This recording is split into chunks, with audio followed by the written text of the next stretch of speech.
Hey guys, welcome back to Woods Tree Farm. I'm Phil, and today I'm going to share with you something new that is going to absolutely change how we do our seasonal flower business here at the farm. Stick around.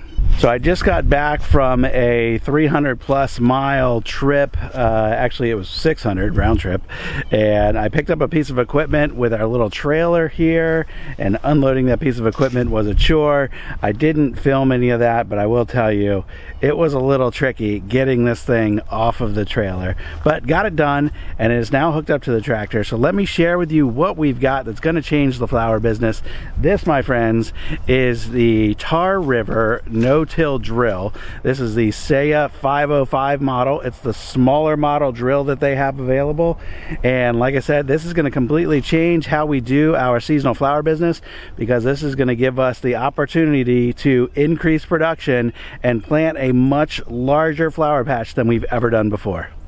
So if you're not familiar with no-till drills, I really can't tell you all that much, but the premise behind it is it has these coulter wheels on the front, and you can basically go into any uncultivated place, out in the pasture, field, grassy area, whatever, and you don't need to till, you don't need to plow, you don't need to do anything else. The coulters should cut through the sod, and then it will drop the seed in the opening that it cuts. And you can also, I'll show you in a minute, you can put fertilizer in here at the same time, and it can drop fertilizer. And then down around the back, there is a wheel on the back that helps close everything up. And actually, that's one of the adjustments I need to make before we can use this thing, is that black thing that's on the back that kind of looks like a rake needs to get tilted down before we start using it. So I've got a little setup, a little fine tuning to do on this thing still. We're going to take care of that first. I've got the manual over here so I can understand exactly how it works. There are a lot of different settings on this thing because it can be used on all sorts of different kinds of seeds. So the seed depth can change, or the planting depth can change. The size of the seed can vary as you go from grasses into different kinds of flowers or grains or whatever. So there are all sorts of different settings that I need to get familiar with before I can really use this thing well. But today I've got in the buckets there some buckwheat seed, and we're just going to do buckwheat on our little 1/3 of an acre flower patch from last year just to try this thing out. It's a little bit early for us to get buckwheat, but our 10-day forecast looks like it's going to warm up a bit for us, so I bet it will germinate just fine. But like I said, more than anything, I just want to try to use this thing, get familiar with all of its settings, and that way when it comes time to planting our big sunflower patch, which won't be long now, we will want to use this thing, and I don't want to be tinkering around with it or learning as I go with the sunflower patch when I could be doing a cover crop now to work all the bugs out. So anyway, let's get to it. So before we go try this thing out in the field, let me show you a couple of the features of this drill. At least these are the things that I know of. I'll probably discover some more as we start to use it some more, but it does have the 2 hoppers inside, like I mentioned, and we're going to try fertilizer in the rear and the buckwheat seed in the front, and you can adjust the application rate for either of the hoppers independently using these handles right here. And there's a little gauge over on this side that will, this is just a locking lever here, but as we adjust this handle, we can see that indicator move. So that'll give us an idea of what we're doing. I'm just going to do this on 2 today.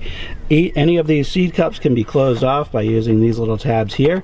That'll be important later when we go to do sunflowers and we want them spaced out a little bit more, so we'll probably do every other when we do sunflowers. Today for buckwheat, we're going to leave them all open.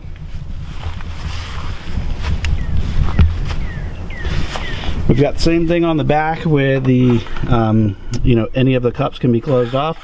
Right now these are closed, so I need to go and open all of those so we can use this for fertilizer. And I'm going to apply this on 2 here as well. And then we've got these adjustments here for the pressure on the planting discs, and then we've got adjustments back here for the height of the roller, which basically will set the depth of the whole machine. So I've got it down just a little bit, and we'll see how it cuts once we start using it.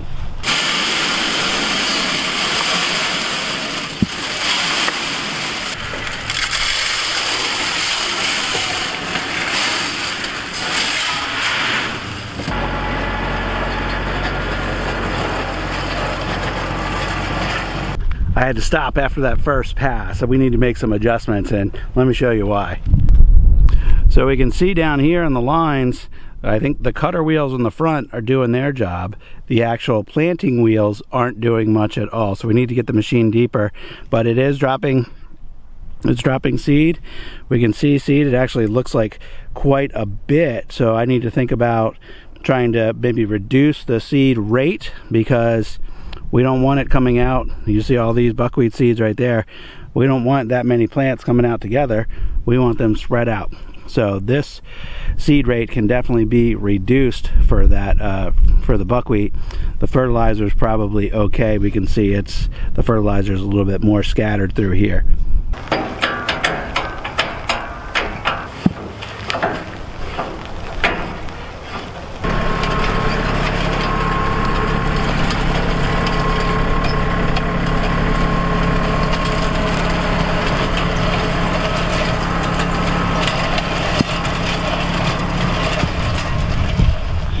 Alright, now we can see where this starts to look a little bit different. This soil is more disturbed because it was cut open, and then that wheel at the back, you know, knocked the soil back down. So I don't see any of my seed. Maybe I see a little bit, but I think this is actually working more like it's supposed to now. I think we can probably get it just a little bit deeper, and we'll be in even better shape.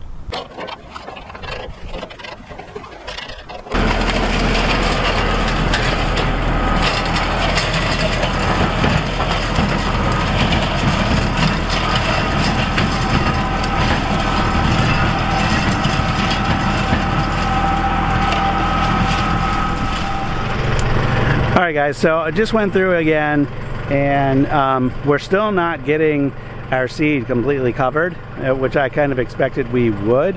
Part of it I think is the ground's really hard, and this machine is just not penetrating the soil like I hoped it would. There is a spot on the front of the machine for some weights. I don't have any extra cinder blocks or anything here today. I might pick up a couple bags of concrete and make a couple little dedicated boxes for it, weight boxes that we can put up there. That might help, but I did adjust on the spring tension with these knobs right here. Hopefully that puts a little bit more downward pressure on those planting wheels. I also set these knobs at the back for this roller to go to allow the cutters to go a little bit deeper. So I'll make another couple passes and compare and see what it looks like.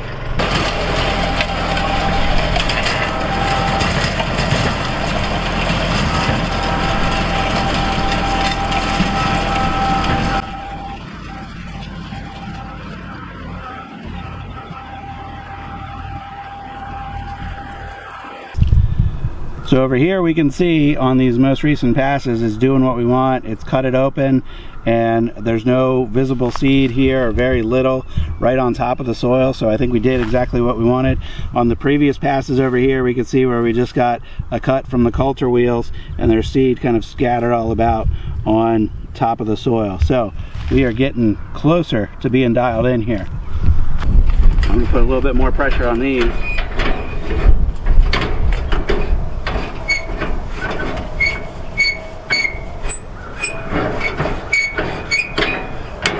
Flip it on way.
All right, guys, we have this little patch here all seeded up, and we'll just have to wait and see how it works.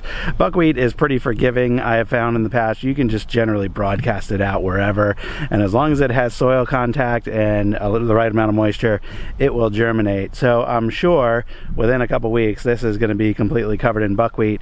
Now, we didn't spray any of the grass or weeds that were here, so it's going to be buckwheat and grass and weeds.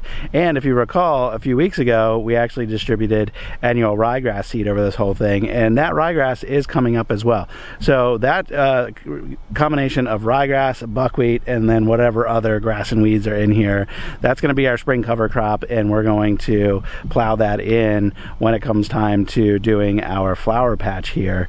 But I should have done the seed application rate check on the no-till drill first, and the way you do that is you calculate out a certain amount of square footage. Let's say it was 300 feet across this field here, and we know that the cedar is about 5 feet wide, and then we know that that would be whatever 1,500 square feet.